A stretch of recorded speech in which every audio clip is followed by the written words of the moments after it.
Welcome to the Real Estate Equation. I'm Ian Mayer with I Am Home Inspections. I'm here with the lovely... I'm Liz Buchman with the Buchman team at Guild Mortgage.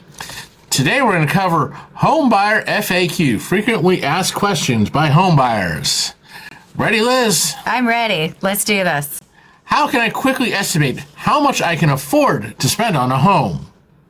Well, that's a great question. I get asked that all the time. So what it comes down to is underwriting your debt to income ratios. What a debt to income ratio is, or DTI, it's a calculation of your monthly expenses divided by your gross monthly income. So for example, you would calculate your monthly expenses would include your mortgage or your rent, plus any car loans, credit card payments, minimum payments. Calculate that number, and let's say that's $3,000 a month divided by your gross monthly income, and let's say that's $10,000 a month. So your debt to income ratio would be 30%. Now, that's a really low number, so you're probably going, Liz, slow down. Normally, we like to see the lower the better. Obviously, that shows that you're budgeting. But most lenders and loan programs can go up to 45% to possibly 55%, depending upon the program. So it all boils down to that DTI, which I know a lot of people know, I've heard of it, but don't really know what it is. So that's your debt to income ratio. That's how we figure out how much you can qualify to buy. Okay, so what is the minimum down payment on a home? Minimum down payments do vary based on the program. So conventional lending is 3% of the purchase price. FHA is 3.5% of the purchase price. And VA and USDA loans do not require a down payment. So zero. Zero, wow. Now, keep in mind, there are down payment assistance programs for first-time home buyers that, if you qualify for, can help you with that minimum down payment or add to what you have. All right. So what is pre-approval? Pre-approval means that the lender's underwriter, combination of the loan officer, originator, and the underwriter, or even the manager, when tapped in, will review the loan application as well as the income documentation, the credit report, the assets, history of where they've lived, so resident history. And we use that as not only a pre-qualification, which is kind of like you and me hanging out talking, like, let me run some numbers, but a pre-approval takes it one step further, where we actually take it into underwriting and get a approval, which can then guarantee the loan as much as we can guarantee the loan up to subject property. So the subject property is the only missing piece of that approval calculation. All right, so how do I improve my chances of getting approved? Well, having a good credit score, of course, having your income be stable and steady, as well as the low debt to income ratio that we talked about, having a sizable down payment, and having a little extra money called cash reserves. So a combination of those items can improve your chances of getting approved for what you want to buy. All right, and just quick plug our previous video on top 10 tips for a smooth loan closing and all the things you shouldn't do while in the process of buying a house. It all had to do with loan approvals. Yes, what not to do.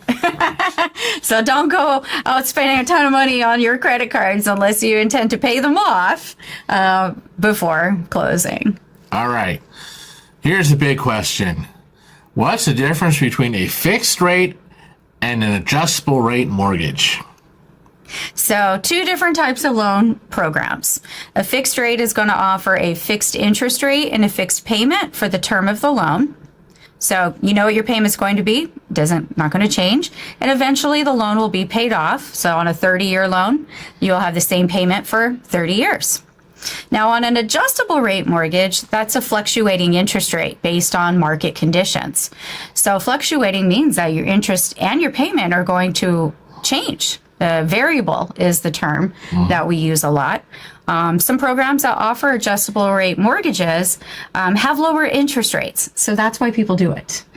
They want to get a lower interest rate. They want to pay less interest, have a lower payment, and taking on the risk of the fact of that it's going to adjust. And often adjust up. It goes up or down. So there are life caps, which protect the borrower's interest rate from increasing over X amount. And there's floors, which means the interest rate can't go below. But if, let's say, we're all waiting for interest rates to drop, if you have an adjustable rate mortgage, your interest rate will drop when the overall interest for mortgages drop as well. It will lag because they're usually indices are based on the averages. So I'm not going to get too detailed here, but it sounds like we're going there. But generally speaking, to simplify, the adjustable rate mortgage will go up or down based on market condition. All right. How much should I budget for closing costs? Typically, this is an easy one. Typically, up to 3% of your purchase price, you want to budget for closing costs. So keep in mind you have to budget for your down payment and then additional closing costs. Now, closing costs are a combination of one-time fees and recurring fees. So non-recurring and recurring, which would carry also your homeowner's policy and your property taxes.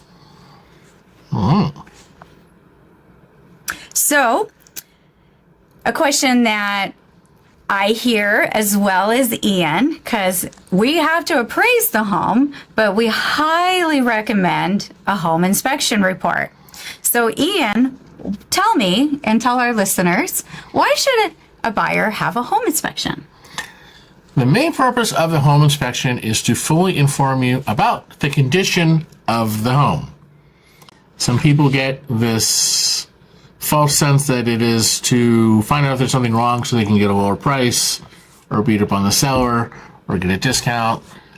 But that is not really the purpose of a home inspection. The purpose of the home inspection is for you to fully understand the condition of the home, because when you walk in, you're looking at kitchen cabinets and colors of the wall and flooring, whereas the home inspection is going to get into, you know, the condition of the roof, the condition of the heater, condition of air conditioner, electrical, plumbing, all sorts of things that, you know, are not going to become very apparent. And the idea is for you to fully understand the condition of the home that you are buying. So that is why a buyer should always have a home inspection. I fully agree. You need to know what you're getting into. Like I said, the appraiser does not do that. They focus only on value, not necessarily the appraiser is items. focused on value. The home inspection is focused on safety and functionality. Is the home safe? Is it functional? The appraisers only really care about value. I know with VA loans and FHA loans, the appraiser will do a few minor things that spill over to home inspections, but they're really, really minor and not nearly as detailed. No, not as detailed at all. No. So, Ian, who pays for that? Let's say there are items on the home inspection that may require repair. That is the top question we always get. When we point something out that needs repair, they always say, well, who's going to pay for that? And the answer is, it's negotiable. It is fully negotiable. This is why you need to be working with a real estate agent that you trust who's going to negotiate these terms for you. Outside of a few state-required things, smoke detectors, carbon monoxide detectors, straps on a water heater, and the city of LA has a requirement for earthquake shut-off valve on the gas meter.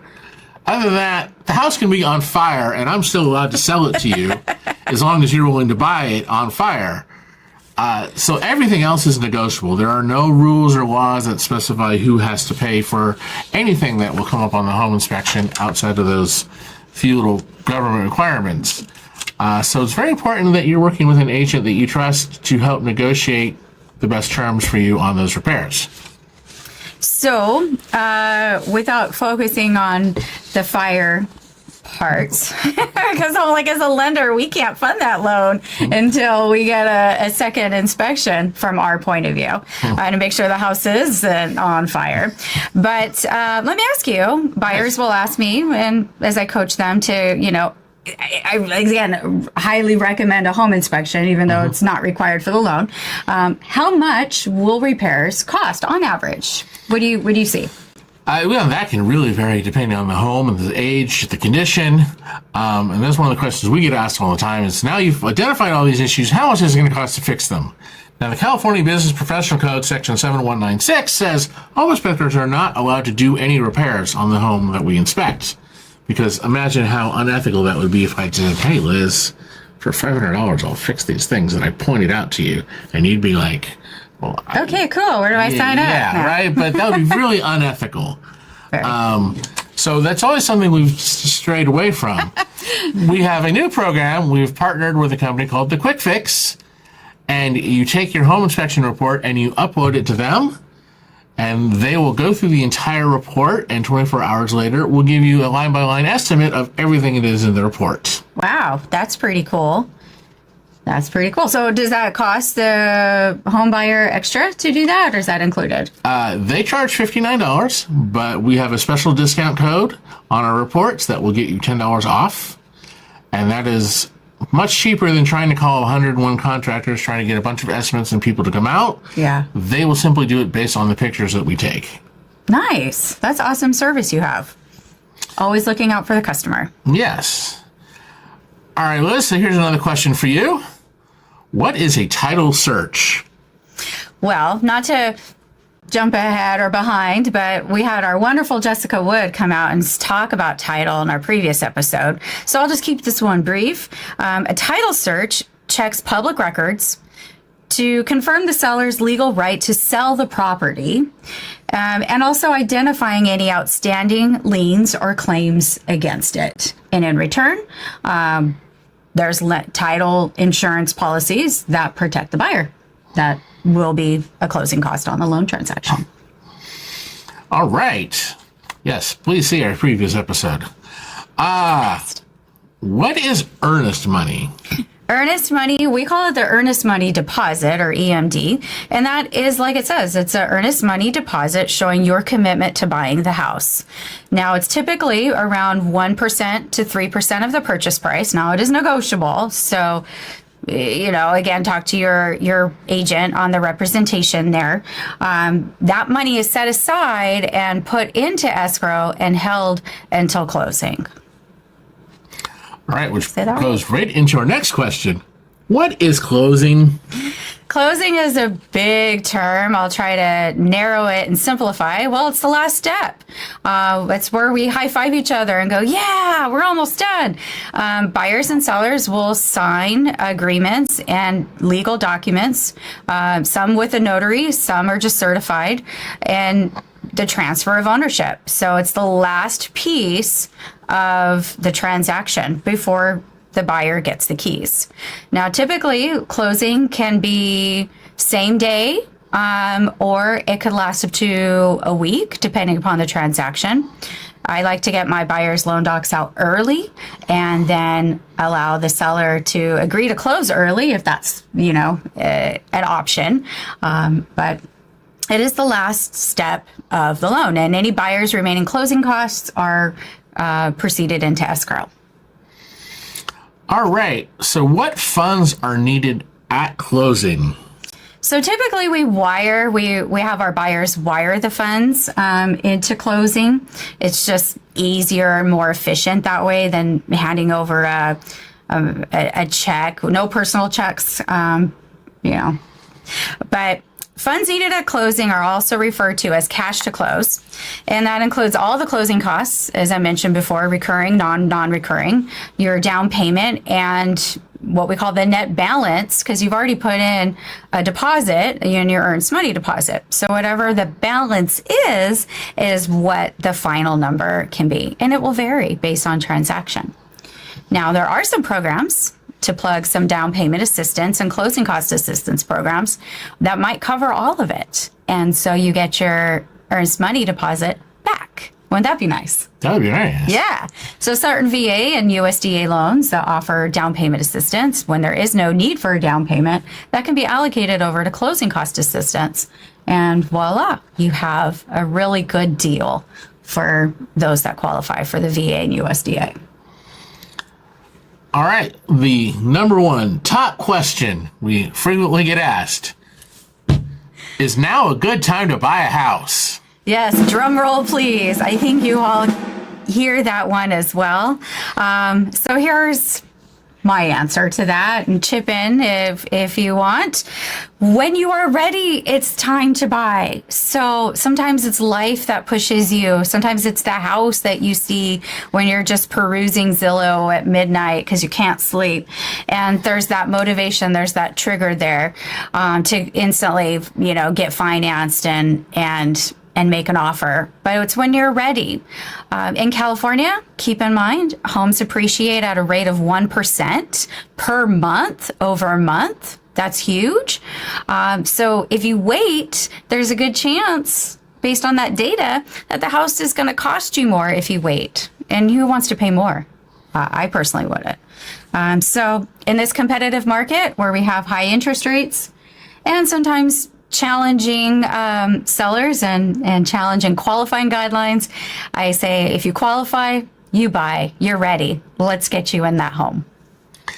I agree. People always say, well, I'm waiting for the perfect this or that, and there's never really a perfect time.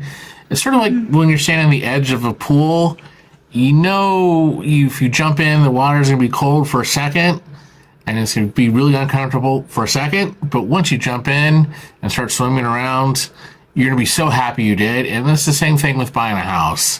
When you jump in, it's really uncomfortable for a moment, and then you're just really happy you've done it. Yeah, there's a feeling that you get. It's indescribable. I had that feeling, not going to lie, when I bought my first house. And it's, wow, this is mine. I am responsible for all of this. But also, I can do whatever I want to this house. I can paint it. I can remodel it. I can, it's up to me. I'm the homeowner. So there's a really awesome feeling. Yeah, and, that first mortgage payment is going to be uncomfortable. Oh, you had to bring that up. But after you've been there a while, and then you see what other people are paying, you're be like, oh, well, I'm glad I got in when I did. So here's a tip. And a lot of lenders I work with agree with this statement, is if you don't think that right now is the time to buy because of interest rates and you're not quite sure of the payment that's been offered to you on that price of home that you want. So let's say it's $500 or $600 more than what you want to pay. But the lender says you can afford it. Now, budgeting is different than what the lender says in approval.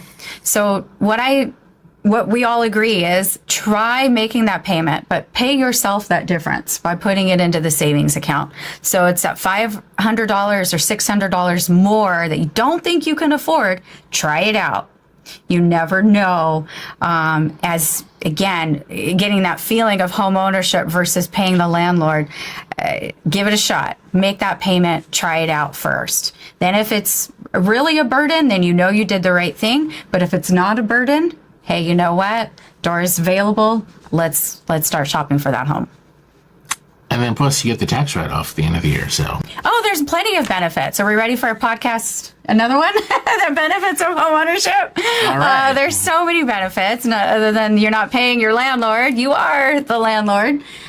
And another benefit is you get a tax deduction from your mortgage interest at the end of the year, so. Additionally, yeah, you get your mortgage interest that you can completely write off your adjusted gross income, but also property taxes. That also is a write-off as well. So like taking a look at go back to your taxes that you did, a few months ago, and take a look at what you paid, and take a look at what you could have write off. So you have your mortgage interest, your property taxes, and amongst other things, help you save on your IRS bill every year. All right. So this has been the Real Estate Equation. I'm Ian Mayer with I Am Home Inspections that matter for people who care. 818-298-3405. And I'm Liz Buchman with the Buchman team. Our service is the difference. We are located here in Burbank as well. You can reach us at 714-478-7920. And we also have our own YouTube channel as well. It's called the Buchman team. So check us out and have a great day. Thanks for watching. Like and subscribe.